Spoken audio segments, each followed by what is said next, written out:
Аз съм играч Беги и се завърнах в Майнкрафт. Така, днес ще пробваме различни митове в Майнкрафт. Като първият е, че можем да яздим прасе. Така че нека да пробваме. Нека да си вземем седлото.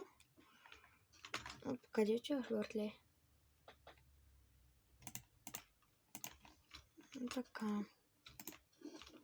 Да видим. Това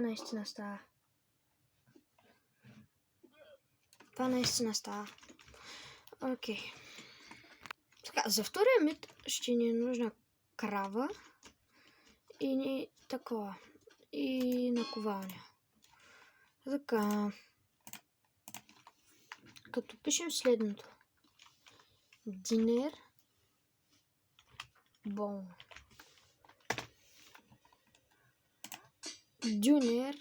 Дюнер. Кокали. И да видим. Кравата казва, че трябва да се обърне.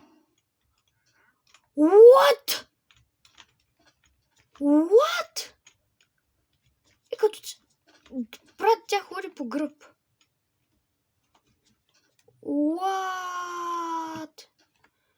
Окей, да продължаваме. Така, за следващия мит ще ни е нужна такова овца и такова. Име с етикет, така етикет с име е написано Джип Дона. И като цяло казва, че трябва да стане кравата RGB. What? Брат, това предлагамите работи ли? Не. При овцете работи. Кравата.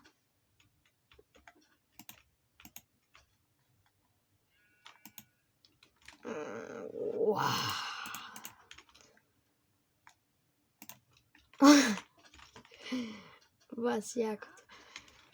Така, хора, мисля това да е краткото видео за завръщането.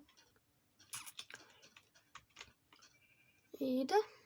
Ако искате още такива епизоди на Майнкрафт, може да пишете в коментарите.